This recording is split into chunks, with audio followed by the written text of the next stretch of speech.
discovered they had the wrong guy, and in fact, the guy they were looking for had been in jail all along. We've all seen the photos of the 5-year-old, little Liam, standing there scared in his blue rabbit hat with floppy ears and Spider-Man backpack as agents apprehended him. This administration sent a 2-year-old to Texas. Despite a pending court case, the order was issued, but they didn't want to wait for that. Sent the 2-year-old to Texas when the mom was waiting back in Minnesota. Thanks to the late-night work of my staff and several local lawmakers, she's been reunited with her mom. But it should never have come to this. A court case was pending, disregarded. In another instance, a U.S. citizen was forced to the ground, placed in a chokehold, and held at a detention center for hours. He offered multiple times to show his U.S. passport, but was ignored. This has gone so beyond any original reason for federal agents. It has gone well beyond the fraud investigation. That was a good reason to bring people to help. But that's not what this was. Not the 2-year-old, not the 5-year-old, not the young elder. Way beyond apprehending violent offenders. Not the 2-year-old, not the 5-year-old, not the young elder. This has turned into a Kristi Noem and Greg Bovino-driven shock and awe public spectacle meant to intimidate our state. In fact, Pam Bondi, on the same day Alex was killed, sent a letter to the governor of Minnesota saying the administration would remove these 3,000 ICE agents if Minnesota violated the privacy of its citizens by turning over their personal voter data, something Republican Secretary of States in states like Georgia have refused to do. The Justice Department has actually sued 24 states for refusing to turn over this data, including, as I mentioned, Georgia and also New Hampshire. 3 district court judges have dismissed these cases. It is clear that our state's being targeted, but they've tried to get this data in 24 states. Now they'll say, we'll bring out the ICE agents. If only you just give us that data. Mr. President, there are 3,000 federal officers in Minnesota, and I can not state it more unequivocally. ICE must leave Minnesota. Law enforcement has made this clear. They can't do their jobs. They can't do their jobs. They can't investigate burglaries. They can't help on some of complex cases because they're being called to people's homes all the time because of the ICE agents hanging around homes of just regular citizens, in parking lots, chasing people down. Local businesses, business leaders have come out and said, enough. Police chiefs in our state have joined together. Police chiefs across the nation have joined together and said, we believe in proper police procedures and the rule of law. But the biggest story out of this is the everyday people, the ordinary people doing extraordinary things. They've rallied together, brought food to their neighbors, drove other kids to school, showed up for small businesses, and marching 50,000 strong. I was there. I saw it. 50,000 peaceful marchers in -10 below weather. You know, 250 years ago, our nation declared independence from a king. Our nation was born from a deep revulsion to the idea of an illegal occupation, a standing army of British troops literally taking over our streets, demanding to see papers, acting with cruelty, resorting to violence. In those times, newspapers shared what was happening. Well, today, Americans are seeing it firsthand on video. Americans heard Renee Good's final words to the officer who shot her, "I'm not mad at you." They saw Alex spend his final moments trying to help a woman who'd been shoved to the ground. His last words, "Are you okay?" And just as Americans fought for liberty 250 years ago, they're standing up for liberty now. People across the country are speaking out against this cruelty. And, of course, it is good that Bovino was removed. Other people have to be removed too. Kristi Noem shouldn't be in her job anymore. But mostly, we need these ICE agents out of Minnesota. And we hope that happens soon. Border Patrol, they've began that removal, but the ICE agents have to get out of Minnesota. It is a very dangerous situation. I spoke with Alex's parents the next day after we lost him. Through the tears, they talked about what he was like and how they wanted the world to know the truth and how much it hurt him to have senior administrative officials call him a domestic terrorist, call him a would-be assassin. Alex's sister said Alex always wanted to make a difference in this world, and it's devastating that he won't be here to witness the impact that he was making. We must stand up. And so we are asking our colleagues, they know the White House, we've all done our best here, but to tell them it's time for those ICE agents to come home. There must be new leadership in the Department of Homeland Security now. And there must be major reforms to these agencies before this Congress should approve another cent.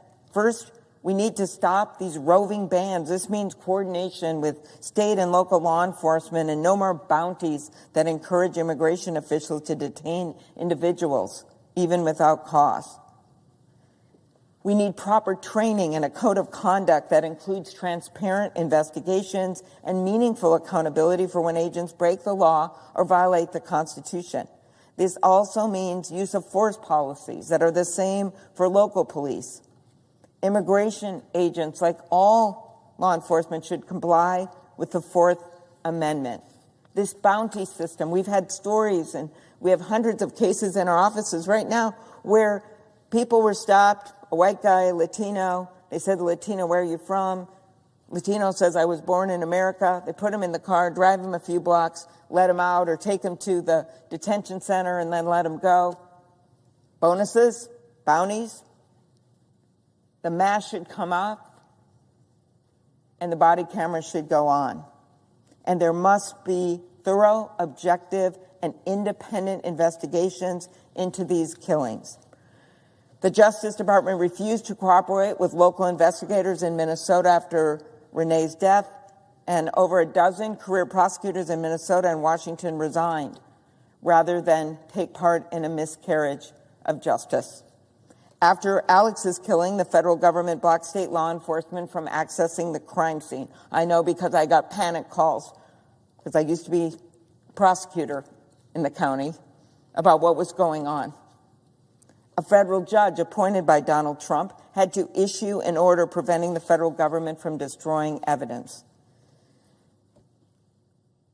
I'm opposed to this ICE funding bill. And I am very appreciative that people are starting to talk about reforms to this agency. But the money that was passed this summer, $75 billion, making this agency bigger than the FBI, that was wrong. I opposed it, as did my Democratic colleagues. The costs continue to mount. Right now, our federal, state, and local governments are spending an estimated $18 million a week on the surge in Minnesota alone. And what do you got out of it? 2 out of 3 of the shootings resulting in death in Minneapolis, 2 out of 3 were caused by federal agents. I appreciate Senator Schumer, and I appreciate my colleague, Senator Smith, and so many others for saying no to this. And I truly appreciate that a number of our Republican colleagues have started to say that what ICE is doing is wrong. A few have said that Kristi Noem should no longer be in her job. ICE needs to leave Minnesota.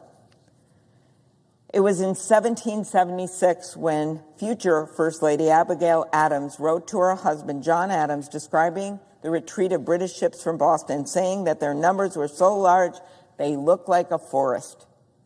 But despite their force, it was the determination of those demanding liberty that won that day. For Minnesotans right now, every corner, everywhere, when you drive, really it's not just the city, suburbs, shopping malls, rural areas. They see an ICE agent. There's people that are scared every single day. And it feels like that forest. But out of that forest comes these people of our state that are willing to stand up, citizens that are willing to stand up to help people they may not even know because they understand what's at stake for the liberties of this country. Mr. President, I yield back. Thank you.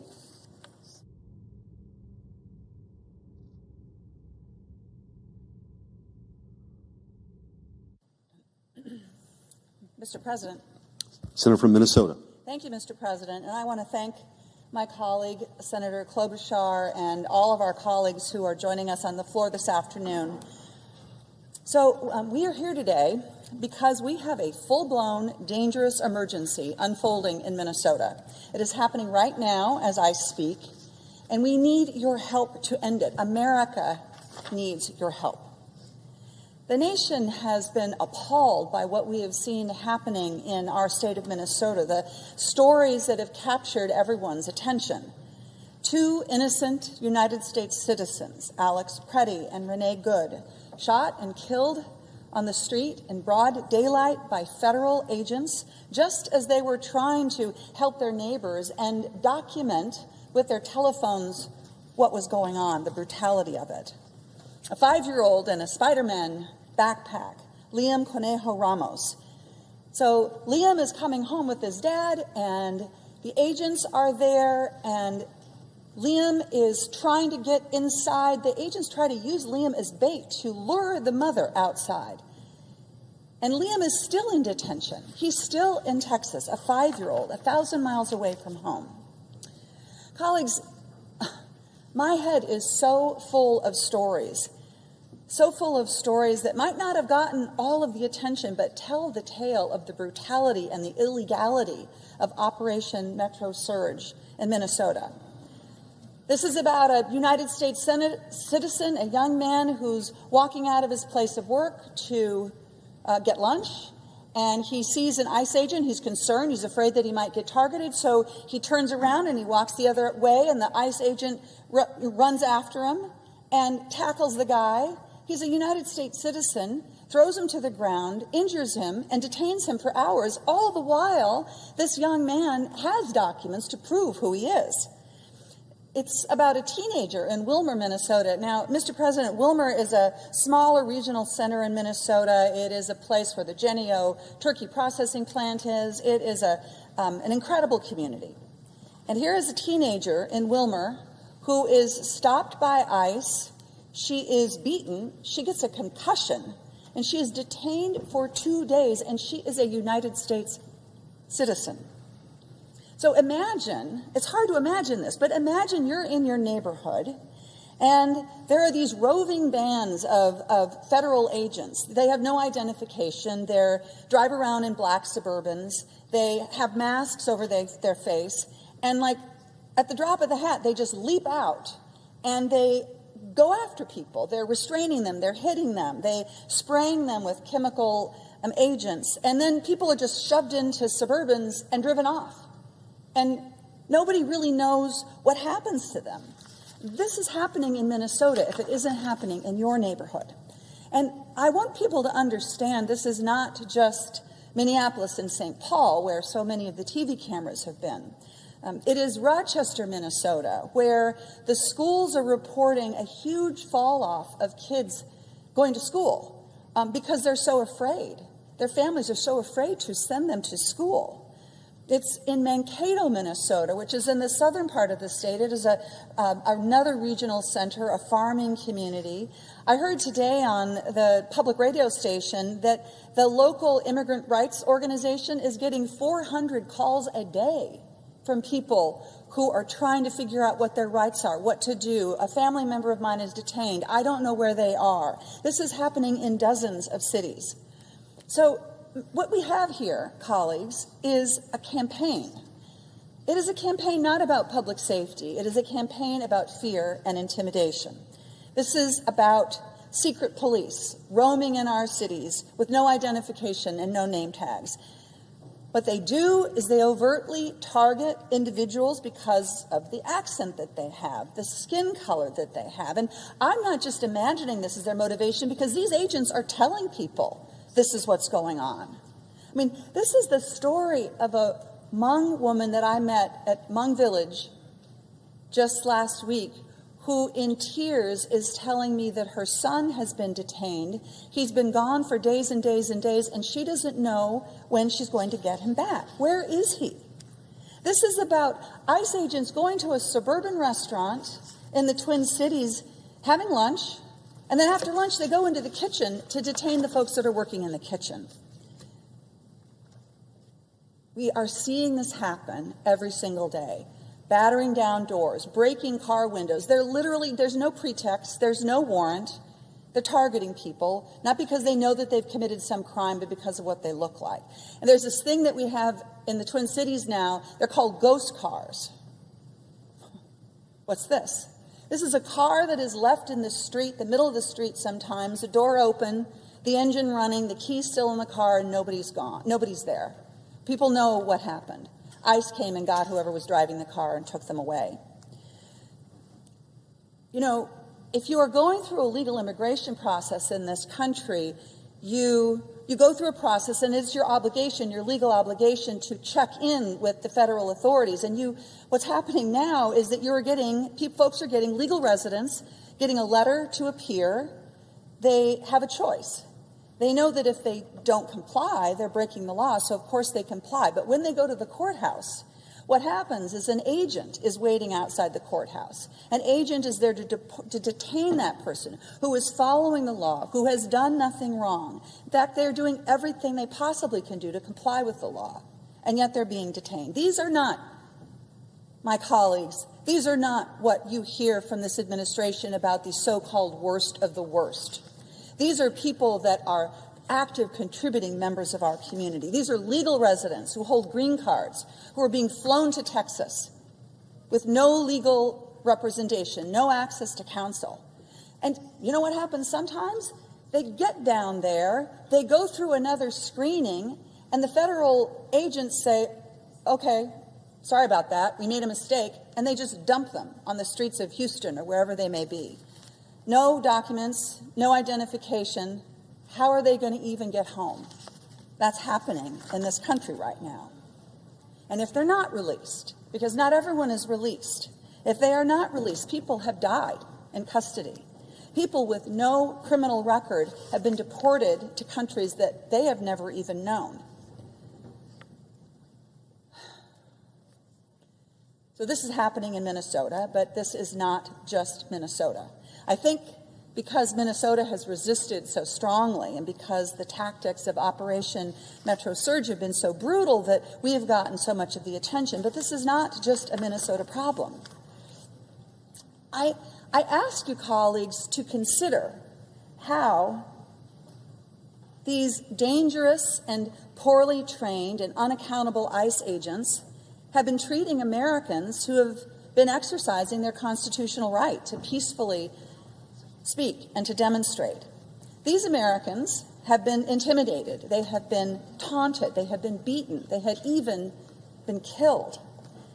We've seen the images of people being maced at point-blank range. You can see this in the final pictures of Alex Pretti before he is killed.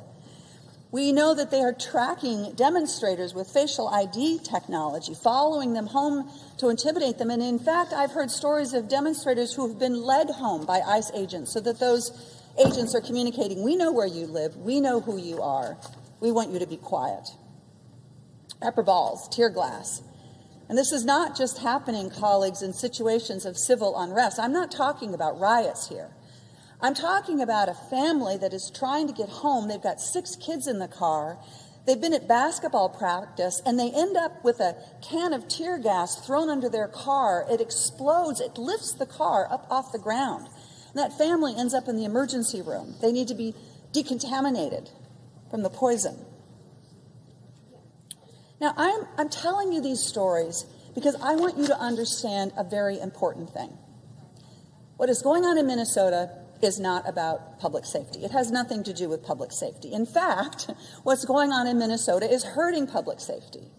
As Senator Klobuchar said, police chiefs of suburban communities have come forward and said, this is not sustainable, this is dangerous. A police chief told the story about how one of his own officers, who was off duty, was stopped for no reason by ICE agents, and they threatened to get her out of the car and take her away before she finally tells them, she decides, I have to tell them that I'm a police officer, and they leave her alone. This is about people dialing 911 because an ICE agent is at their home and they are so scared about what to do. So, Mr. President, I want to be clear. We are pro-public safety in Minnesota. We have worked often with federal authorities to catch bad guys and lock them up. But we need ICE out of Minnesota. What is really going on here is a systemic and organized campaign of fear and intimidation. This is government police sanctioned at the highest levels of our government, completely unbound, beating and attacking and detaining and arresting and killing American citizens.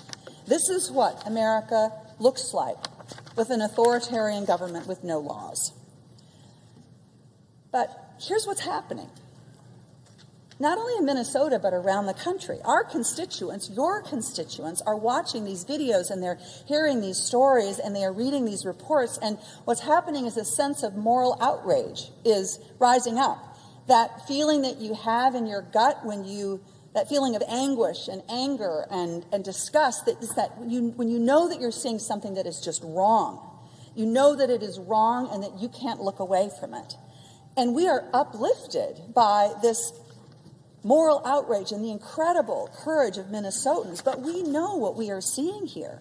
And people are responding everywhere. I have talked to hundreds of people over the past few weeks about what is going on in Minnesota. People who are organizing mutual aid to get groceries and diapers to families, but small town folks that hate to see this happen to their neighbors, and local mayors and farmers and small businesses, Democrats, Republicans, people who aren't political at all. Law enforcement officers, faith leaders, Second Amendment supporters, and civil libertarians.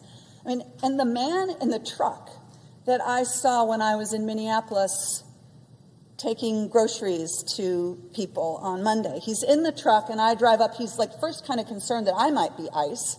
And then he's worried that I'm going to think that he's ICE. And we start to talk. And he says of the president, he said, I voted for him. I told my kids, I talked my kids into voting for him. And I am so upset. I am so embarrassed. I never thought that this would happen. This is so messed up. This, colleagues, is the coalition of the horrified, the people who see this and feel a sense of moral outrage, people who are bound together not by politics or faction or identity, but that feeling in your gut that what you're seeing is wrong and that we have to do something about it, that this can't be how we operate. So that brings us to here today in this august chamber of the United States Senate. And we ask ourselves, okay, what do we do? What is our place here? And we've all worked really hard to get here. And we all are here, I believe, because we love this country. And I suspect that almost all of us who serve in this chamber understand, they see the threat, we see the threat that this poses to the very underpinnings of our country. And I am so grateful to my colleagues on both sides of the aisle, Republicans and Democrats, who have spoken out, who have called for a fair and impartial investigation, who have called for changes of leadership. I agree with that. That's all really important. But colleagues, that is not going to be enough to stop this. This is a crucial moment in our country, not just for Minnesota, but for our entire country. And our answer to the question of what we do in the face of this illegality, this brutality, our answer to all those people, all those constituents who feel that sense of moral outrage, who are begging us to stand up for them, our answer can't be that we're not going to do anything. It can't be the status quo. It can't be, well, the procedures of the Senate and the House make it really impossible for us to get something done, so there's really not that much that we can do right now. That's not acceptable. But colleagues, I can see a path forward. And look, I want to be really clear. In my view, we need to start over with the Department of Homeland Security. I think it should be ripped down to the studs and that we should start over. But that is not the question for today. That is not the question for right now. Right now, we need to take immediate, common sense steps to stop the worst of the violence and the violations that Americans are suffering. So, to be clear, I will not vote for any funding for DHS if we do not take action to stop this emergency unfolding in my state. And I truly believe that we can find agreement on both sides of the aisle for a path forward. And it will not solve all of these problems, but we can address the worst of the assault. We need to end these roving patrols of federal agents that are detaining and arresting people who've done nothing wrong. You can't break down someone's door and arrest them without a warrant. We need accountability. ICE agents should be required to abide by the same set of laws, the same use of force standards that your local police department abides by. We need a fair and unbiased investigation. And we need no more of the secret police, no more masks and agents without proper identification and body cameras. To me, these seems like pretty simple and common sense and reasonable reforms that can only be achieved through the force of law. We are long past the moment where any letter or executive order or promise can secure our trust. This is our path forward.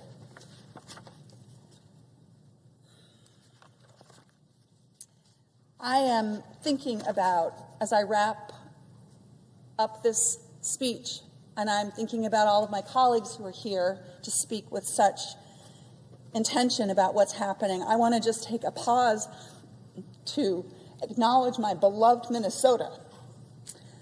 I am so proud to be your senator.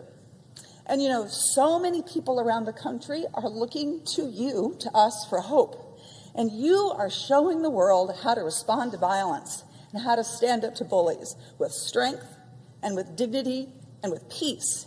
You're putting your own safety and your own bodies on the line to protect your neighborhoods and your democracy. You're risking your own safety to document the emergency and the inhumanity unfolding on our streets. And you're even sometimes doing it by singing. In Minnesota, we show up for our neighbors. We help people out. We don't give in to bullies. We stand strong. We stand in the park with a candle in our hands to mourn, but also to kindle hope. And I know that Minnesotans are going to stay strong because, as Dr. King preached, we know how to put our faith into action. As Dr. King said, injustice anywhere is a threat to justice everywhere. We are caught in an inescapable network of mutuality, tied in a single garment of destiny. Mr. President, I yield the floor. Mr. President, Senator from Hawaii. I want to thank the Senator from Minnesota, junior and the senior senator from Minnesota, for their incredible leadership and serving as a ballast, not just for the people of their country, of their state, but for the whole country. Tyranny is tyranny, and the people of this country, whatever our other differences, don't want anything to do with it. You might be a liberal, you might be a conservative, you might be for immigration, or you might be against it. You might think that guns should be more readily accessible, or you might think that guns should be harder to purchase. But when the United States government is killing your fellow citizens in your name, none of that matters. Because tyranny is tyranny, no matter the tyrant. Overreach is overreach, regardless of cause, and state violence is state violence. And it is against everything that this country stands for. There is a reason that a very unusual and unusually broad coalition of unlikely partners quickly converged in the wake of the tragedy. And it wasn't some organizing strategy. This was organic across the country and certainly across the great state of Minnesota. It was liberals. It was conservatives. It was gun owners. It was clergy members. It was business executives. It was libertarians. It was Trump voters. Why the new unity? Because people from different places and persuasions, faiths, and financial situations understand that at least on the very narrow question of freedom and liberty, our fates and our futures are intertwined. No one is free until everyone is free. In my Jewish tradition, during Passover Seder, it's customary to recount the story of the Israelites' exodus from Egypt. And the reason the story is told anew every year is to remind us that the struggle for freedom is not confined to the past and limited to others, but instead has to live inside of all of us. The Haggadah says, we were slaves to to Pharaoh in Egypt, and the Lord our God brought us out of there with a strong hand and an outstretched arm. Not they, but we. The point being that however many generations removed we are from that story, we're still obligated to see ourselves as though we were personally freed from slavery in Egypt. No one is free until everyone is free. Our founders knew that too. The Constitution deliberately begins with we, the people. The Declaration of Independence promises equality and certain unalienable rights that we hold to be self-evident. A collective responsibility to protect freedom and liberty is central to the American experiment.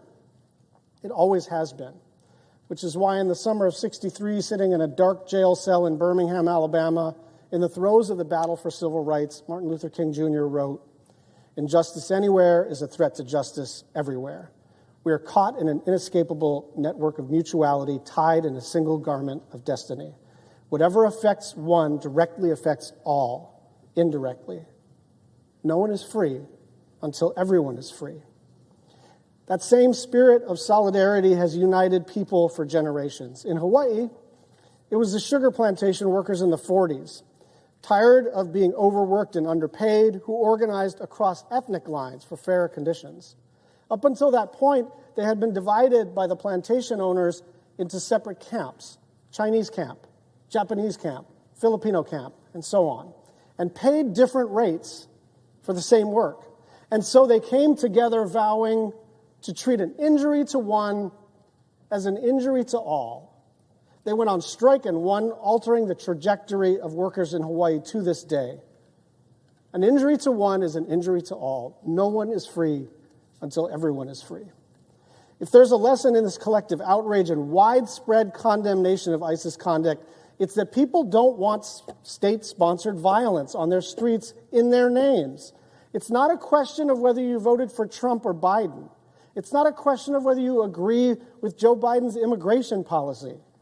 And the idea that the immigration enforcement has to be accompanied by enthusiastic cruelty is so far out of the mainstream of American society. Nobody wants this save for a handful of people intoxicated by power and deluded by their own fantasies. Thuggery is not strength. Strength must be used to protect people, to give a voice to the voiceless and make people feel safe.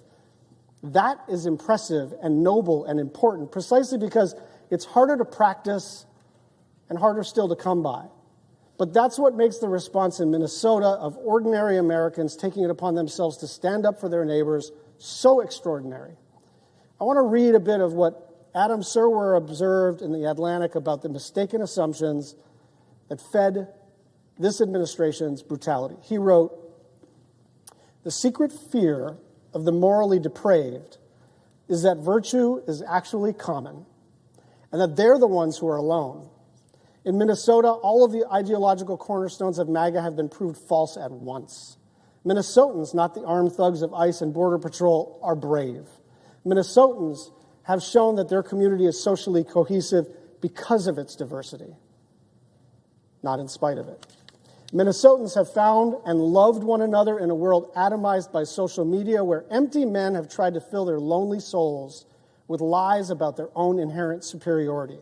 Minnesotans have preserved everything worthwhile about Western civilization, while armed brutes try to tear it down by force." End quote.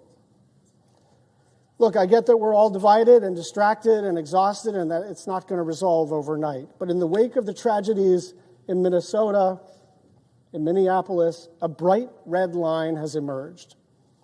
We can argue about everything else, but we will not tolerate tyranny. I yield the floor.